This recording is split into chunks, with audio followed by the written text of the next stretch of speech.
American, Arab American, Muslim American, we had everybody and it was beautiful. It was Muslim American, we had आज का media अच्छा काम कर रहा है या बुरा? बुरा, बहुत ही बुरा। बहुत ही बुरा।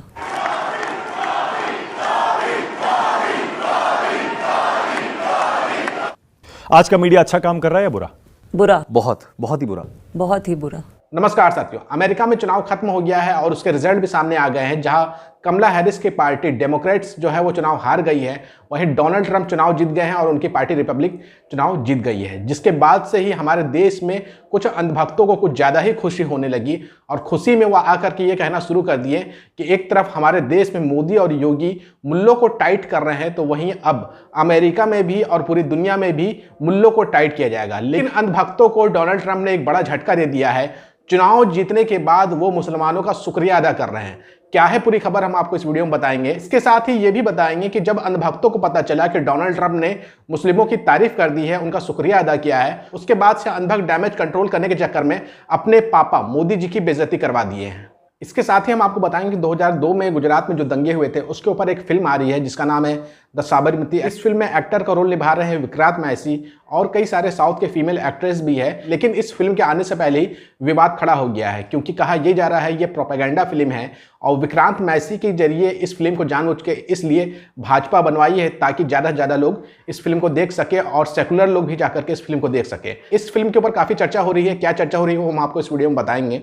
इसके अलावा और भी जो छोटी बड़ी खबरें आ रही हैं वो भी हम आपको बताएंगे। तो आपसे गुजारिश है कि आप इस वीडियो को आखिर तक जरूर देखिएगा। सबसे पहले हम बात करें कि अमेरिका में चुनाव खत्म हो गया है और डोनाल्ड ट्रंप जो है वो दूसरी बार अमेरिका के राष्ट्रपति बन गए हैं। और अमेरिका के राष्ट्रपति बनने के बाद उनका एक वीडियो वायरल हो रहा है जिसमें वो मुसलमानों का शुक्रिया अदा कर रहे हैं। जहां हमारे देश में बैठे हुए अंधभक्त मोदी भक्त ये गुणगान कर रहे हैं कि पहले तो भारत में मोदी योगी जो है वो पिछले 10-15 सालों से मुल्लों को टाइट किए हुए हैं, उनकी चूड़ियाँ टाइट करके रखे हैं। अब अमेरिका के जरिए पूरी दुनिया में मुसलमानों को टाइट किया जाएगा। लेकिन अंधभक्तों को बहुत बड़ा झटका दे दिया है डोनाल्ड ट्रंप ने राष्ट्रपति बनने के बाद ही, और वो खुल करके मुसलमानों का शुक्रिया अदा कर रहे हैं। इसलिए शुक्रिया अदा कर रहे हैं कि डोनाल्ड ट्रंप कह रहे हैं कि उनकी पार्टी को बड़ी तादाद में मुसलमानों ने समर्थन दिया था, जिसके वजह से उनकी पार्टी सत्ता में आई है। हम चाहते हैं पहले आप उनकी वीडियो पूरा सुन ले, फिर हम आगे बात करते हैं। young and old, men and women, rural and urban. And we had them all helping us tonight. When you think, I mean, I was looking at it, I was watching it. They had some great analysis of the people that voted for us. Nobody's ever seen anything like that. They came from all quarters, union, non-union, African American, Hispanic American, Asian American, Arab American, Muslim American. We had everybody and it was beautiful. It was a historic realignment. Military, and ideally we don't have to use it. You know, we had no wars. 4 years we had no wars, except we defeated ISIS. We defeated ISIS in record time, but we had no wars. They said, he will start a war. I'm not going to start a war. I'm going to stop wars. But this is also a massive victory for democracy and for freedom.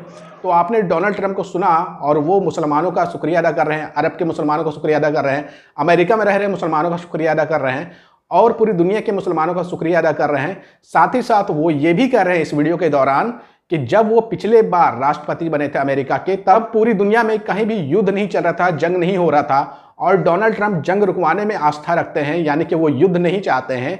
और साथ ही साथ ये भी कह रहे हैं कि पिछले बार जब मैं राष्ट्रपति बना था तो हमने आईएस के खिलाफ जरूर लड़ाई लड़ी थी, लेकिन हमने कोई बड़ा युद्ध दो देशों के बीच में नहीं करवाया था। और इस बार भी चुनाव से पहले भी उन्होंने वादा किया था और वायरल वीडियो में वो कह रहे हैं कि मैंने वादा किया है आप लोगों से कि पूरी दुनिया में जहां जहां युद्ध चल रहा है, चाहे वो यूक्रेन रसिया का वॉर हो या फिर गाजा में इजराइल के द्वारा जो जेनोसाइड किया जा रहा है या फिर इजराइल के द्वारा जो लेबनान ईरान के साथ जो युद्ध चल रहा है उसको वो खत्म करा देंगे। ये वादा किया था डोनाल्ड ट्रंप ने अपने चुनाव से पहले और अपने वायरल वीडियो में भी दोहरा रहे हैं। और इसी का कारण है कि बड़ी तादाद में मुसलमानों ने डोनाल्ड ट्रंप को समर्थन दिया है। और अपने वायरल वीडियो में डोनाल्ड ट्रंप ये भी कह रहे हैं कि अब वो जो है वो युद्ध रुकवा देंगे और उस दिशा में कदम बढ़ा दिया है। हालांकि कई लोगों का ये भी मानना है कि डोनाल्ड ट्रंप जो है वो नेतन्याहू के काफ़ी करीबी दोस्त हैं, लेकिन डोनाल्ड ट्रंप की इस बात में दम है कि जब वो पिछले बार राष्ट्रपति थे अमेरिका के तो उस दौरान कोई बड़ा जंग दो देशों के बीच में नहीं हुआ था। आईएस के खिलाफ हुआ था, लेकिन कोई बड़ा युद्ध जो है वो अमेरिका नहीं लड़ा था। अगर डोनाल्ड ट्रंप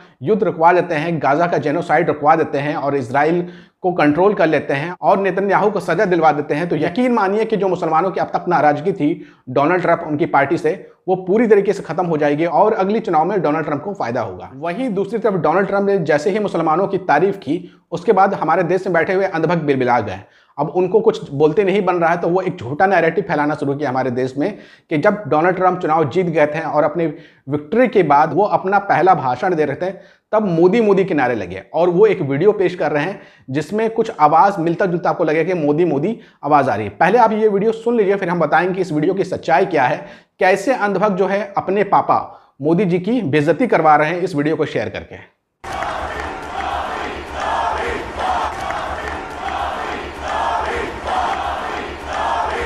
तो आपने ये वीडियो देखा होगा और आपको भी लग रहा होगा कि मोदी मोदी के नारे लग रहे हैं, लेकिन जब इसका फैक्ट चेक किया गया, और फैक्ट चेक करने वाले कोई और नहीं, एलन मस्क ने फैक्ट चेक करके बताया है कि वहां पर मोदी मोदी के नारे नहीं बल्कि बॉबी बॉबी के नारे लग रहे थे। अब हो सकता है कि अंधभक्त जो है एलन मस्क का तुरंत विरोध करना शुरू कर दे कि एलन मस्क जो है वो मोदी जी को पसंद नहीं करते, इसलिए वो झूठी बातें फैला रहे हैं। लेकिन अंधभक्तों के चहीती चैनल गोदी मीडिया का एक राष्ट्रवादी चैनल भी इस खबर को झूठी बात बता रहा है कि डोनाल्ड ट्रंप के सामने कोई मोदी मोदी के नारे नहीं लगे हैं। ये विक्ट्री स्पीच के दौरान अमेरिका में लगे मोदी मोदी के नारे। सोशल मीडिया प्लेटफॉर्म एक्स और फेसबुक समेत अलग अलग साइट्स पर डोनाल्ड ट्रंप की विनिंग स्पीच का एक हिस्सा काफी वायरल हो रहा है और इस वायरल वीडियो में ट्रंप स्पीच दे रहे हैं और उनकी स्पीच के दौरान अचानक लोग नारे लगाने लगते हैं। सोशल मीडिया पर वायरल इस वीडियो के साथ दावा किया जा रहा है कि डोनाल्ड ट्रंप के विक्ट्री स्पीच के दौरान अमेरिका में मोदी मोदी के नारे लगे। ये वीडियो अमेरिका का ही है, इसमें कोई छेड़छाड़ नहीं की गई है और ना ही कोई एआई वाली कलाकारी। बस मामला इतना सा है कि नारे मोदी मोदी नहीं बल्कि बॉबी बॉबी के लगे हैं। हमने इस वीडियो के छोटे से हिस्से की जांच के लिए इसे पूरा देखा। वीडियो में Trump Robert F Kennedy junior के बारे में बात करते हैं, वहां मौजूद लोग बॉबी बॉबी के नारे लगाने लगते हैं।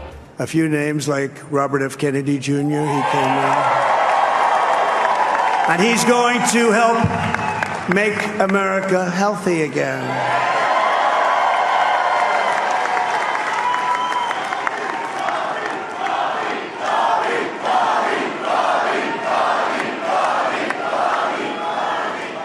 And now he's a great guy, and he really means it. He wants to do some things, and we're going to let him go to it.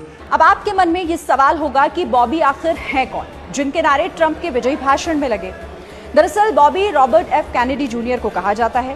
Kennedy परिवार के सदस्य Robert F Kennedy junior America के पूर्व attorney general और senator Robert F Kennedy के बेटे हैं और भूतपूर्व अमेरिकी राष्ट्रपति जॉन एफ कैनेडी और भूतपूर्व सीनेटर टेड कैनेडी के भतीजे हैं। पहले तो बॉबी इस चुनाव में एक निर्दलीय उम्मीदवार के तौर पर मैदान में थे, लेकिन बीच चुनाव में उन्होंने अपनी उम्मीदवारी वापस लेकर ट्रंप को समर्थन दिया था। तो एबीपी न्यूज की पड़ताल में साफ हो गया है कि ट्रंप की विक्ट्री स्पीच के दौरान मोदी मोदी नहीं बल्कि बॉबी बॉबी के नारे लगे थे। वहीं खबर ये आ रही है कि 2002 में जो गुजरात में दंगे हुए थे उसके ऊपर एक फिल्म आ रही है जिसका नाम है साबरमती और उसमें जो लीड एक्टर हैं उनका नाम है विक्रांत मैसी। विक्रांत मैसी वही हैं जो 12वीं फेल जैसे अच्छी फिल्मों को कर चुके हैं, वो इस फिल्म में लीड रोल का किरदार निभा रहे हैं और उनके आने वाले फिल्म के रिलीज से पहले उनका एक इंटरव्यू वायरल हो रहा है न्यूज़ 24 के पत्रकार मानव गुप्ता के साथ, जो अगर आप इंटरव्यू देखिएगा तो लगेगा कि इस फिल्म में कुछ खास दिखाने वाला है और आपको लगेगा कि विक्रांत मैसी काफ़ी ज़्यादा निष्पक्ष बातें कर रहे हैं। लेकिन अगर आप इनका पूरा इंटरव्यू देखिएगा तो समझ में आ जाएगा ये यकीनन प्रोपेगेंडा फिल्म है और इस बार संघियों ने एक ऐसे एक्टर को चुना है जिसके ऊपर कोई विवाद नहीं। अगर साबरमती कंगना रनौत करती तो यकीन मानिए कि देश के जितने सेकुलर और प्रोग्रेसिव लोग हैं वो उनकी फिल्म देखने नहीं जाते हैं, लेकिन जानबूझ करके विक्रांत मैसी से ये फिल्म करवाई गई है और इंटरव्यू दिला करके ऐसा बताने की कोशिश की जा रही है कि जैसे बहुत बड़ा खुलासा होने वाला है। आप सब जानते हैं कि आज जो सरकार सत्ता पर बैठी है उसके सामने कोई भी लिबरल फिल्म और उनके पार्टी के विरोध के ऊपर आप फिल्म नहीं बना सकते हैं। तो ये कैसे हो सकता है कि साबरमती में सच दिखाया जाएगा फिल्म के जरिए? सीधा सीधा मतलब है कि एक प्रोपेगेंडा फिल्म आ रही है और उसका प्रमोशन चल रहा है न्यूज़ चैनल पे बैठ करके। हालांकि न्यूज़ 24 चैनल पे बैठ करके ही विक्रांत मैसी ने गोदी मीडिया की बुराई कर दी है और कहा कि हमारे देश की मीडिया का जो आज हाल है वो बहुत बुरा हाल है। हम चाहते हैं कि पहले आप उस इंटरव्यू का कुछ क्लिप देख ले, फिर हम आगे बात करते हैं। कुछ लोग कहते हैं कि कार सेवक अयोध्या से आ रहे थे, गोधरा स्टेशन पर ट्रेन रुकती है और कुछ कार सेवक नीचे उतरते हैं, वहाँ कुछ मुस्लिम रेहड़ी वाले स्टॉल वाले थे, उनसे उनका झगड़ा होता है और उसके बाद वो झगड़ा बेकाबू हो जाता है और वहां पर जो हुआ वो हुआ और उस ट्रेन में आग लगा दी जाती है। क्या ये थ्योरी गलत पाई गई आपकी रिसर्च में? आपने और भी वर्जन्स देखे होंगे इसके? और भी बहुत सारे वर्जन है, मैंने तो एक बताया देखे। है। ये बहुत सारे अलग अलग वर्जन्स हैं जो कन्फ्लिक्टिंग वर्जन्स हैं। ये सब- तो उसमें सच्चाई क्या थी वो हमारी फिल्म में दिखाया जाए। एक वर्जन तो ये है कि बीजेपी ने जानबूझकर उस ट्रेन में आग लगवा दी बिल्कुल, ये भी ताकि दंगे करवा सके। ये भी एक वर्जन। आप ये देखिए इतने सारे वर्जन्स हैं कि आपको यही नहीं पता कि सच क्या है, और यही पूरे 22 साल से यही हो रहा है। और खास तौर पे 2002 से लेके 12 तक, 10-12 तक, लगभग एक पूरे दशक तक आपको पता नहीं कि क्या हुआ है। क्या इंग्लिश मीडिया ने गोधरा कांड का सच छिपाया? सर पूरी मीडिया इसके लिए जिम्मेदार है, इसमें आप इंग्लिश हिंदी नहीं कर सकते। ओके, दंगों का भी सच छिपाया गया मीडिया की तरफ से? जी हाँ, आई थिंक ये सवाल हम पहले भी आप पूछ चुके हैं।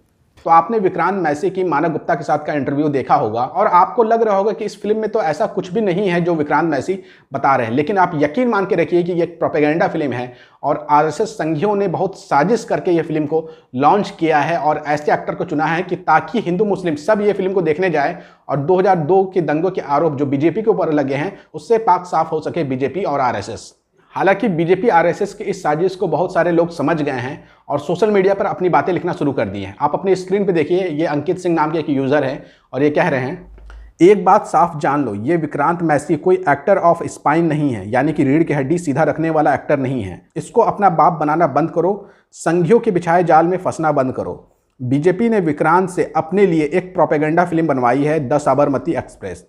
बीजेपी को पता है कि तुम लोग सावरकर देखने नहीं गए थे और इमरजेंसी भी देखने नहीं जाओगे, क्योंकि उनके अभिनेता बीजेपी का खुला समर्थन करते हैं, जो उनके फेक प्रोपेगेंडे को साबित कर देता है। लेकिन वो चाहते हैं कि तुम गोधरा कांड पर बनी फिल्म देखने जरूर जाओ, इसलिए ये सब खेल खेला जा रहा है। खेल को समझो, ये गोधरा कांड बहुत बड़ा मामला है। बीजेपी चाहती है कि तुम सब ये फिल्म देखो और वो तुम्हारा माइंड वॉश कर सके, इसलिए ये सब एक साजिश के तहत चल रहा है। विक्रांत मैसी मीडिया और बीजेपी के खिलाफ नहीं बोल रहे हैं, ये सब उनसे बुलवाया जा रहा है ताकि तुम सबको लगे कि विक्रांत मैसी न्यूट्रल है और तुम फिल्म देखने चले जाओ। बस इतना समझ जाओ कि ये फिल्म नरेंद्र मोदी की छवि को सुधारने और बीजेपी को फ़ायदा पहुंचाने के लिए बनाई गई है। जबकि राखी अरोड़ा लिखती हैं, इस एक्टर में इतनी हिम्मत तो नहीं है कि ये बीजेपी के खिलाफ मूवी बनाए। जहां इतने बड़े बड़े एक्टर चुप है वहां ये खुलकर बोल रहा है, तो वैसे ही समझ जाना चाहिए कि बोल नहीं रहा है बल्कि बुलवाया जा रहा है। जबकि रॉयल बॉय कह रहे हैं, मैंने तो पहले ही बोला था, जो पार्टी रूल में है उसकी पोल खोलने वाली कोई भी मूवी रिलीज नहीं हो सकती। बीबीसी डॉक्यूमेंट्री को कैसे इमरजेंसी पावर यूज़ करके बंद किया गया था। यानी कि हमारे देश की जनता ये साफ साफ समझ गई है, द साबरमती नाम की जो फिल्म आ रही है गोधरा कांड के ऊपर, 2002 में जो दंगे हुए थे उसके ऊपर जो फिल्म आ रही है, वो सीधा सीधा भारतीय जनता पार्टी की छवि को सुधारने के लिए, मोदी जी की छवि को सुधारने के लिए और संघ परिवार की छवि को सुधारने के लिए ये फिल्म लाया गया है। और बहुत ही साजिश के तहत इसमें एक ऐसे एक्टर को चुना गया है जिसकी छवि अब तक निष्पक्ष थी, लेकिन अब निष्पक्ष नहीं रही है, क्योंकि आप सब जानते हैं पैसा बोलता है और पैसा मिला तो वो एक प्रोपेगेंडा फिल्म बनाने को तैयार हो गया विक्रांत मैसी। वहीं एक बड़ी खबर शंकराचार्य की तरफ से आ रही है और वो कश्मीर में धारा 370 की वापसी चाहते हैं। क्यों चाहते हैं? न्यूज़ 24 की इस खबर को देखिए। इसमें लिखा है, हम तो गौ भक्त हैं, इसलिए कश्मीर में आर्टिकल 370 की बहाली चाहते हैं। 370 लागू रहने के दौरान कश्मीर में रणबीर दंड संहिता लागू थी, इसके तहत गौ हत्या प्रतिबंध थी। यानी कि शंकराचार्य 370 वापस चाहते हैं कश्मीर के अंदर में। हालांकि किसी भी अंधभक्त की हिम्मत नहीं है कि वो शंकराचार्य के खिलाफ कुछ उठटांग बोल दे। हालांकि बीजेपी के कुछ भक्त बिलबिला जरूर जाएंगे, लेकिन कुछ कर नहीं सकते हैं शंकराचार्य की। एक और बड़ी खबर आई है कि वरिष्ठ वकील प्रशांत भूषण ने दिल्ली दंगों को लेकर के एक बड़ी बात बताई है। आप अपने स्क्रीन पर यह खबर देखिए, दिल्ली दंगों में सभी केस झूठे बनाए गए हैं। पुलिस अधिकारी किसी पर भी झूठा केस लगाकर उसके 5 से 10 साल बर्बाद कर देते हैं। ऐसे अधिकारियों के खिलाफ कार्रवाई होनी चाहिए। प्रशांत भूषण, वरिष्ठ वकील अधिवक्ता। यानी कि प्रशांत भूषण जो कि वरिष्ठ वकील हैं, हमारे देश के जाने माने वकील हैं, और वो साफ साफ कह रहे हैं कि दिल्ली दंगों के दौरान जिन लोगों के ऊपर मुकदमा किया गया है वो सारे झूठे मुकदमे किए गए हैं और एक साजिश के तहत कई लोगों की ज़िंदगी को बर्बाद कर दिया गया है पुलिस के द्वारा। पुलिस झूठे मुकदमे बनाते हैं और बेगुनाह लोगों की ज़िंदगी को 5 से 10 साल तक बर्बाद कर देते हैं। ऐसे पुलिस वालों के ऊपर, ऐसे अधिकारियों के ऊपर कार्रवाई की मांग कर रहे हैं वरिष्ठ वकील प्रशांत भूषण। तो साथियों, अब तक की कुछ खबरें आ रही थी जो हमने आपके सामने रखा है। आपको कौन सी खबर सबसे ज़्यादा अच्छी लगी है? कमेंट करके अपनी राय जरूर दीजिएगा और इस वीडियो को ज़्यादा से ज़्यादा शेयर करिएगा।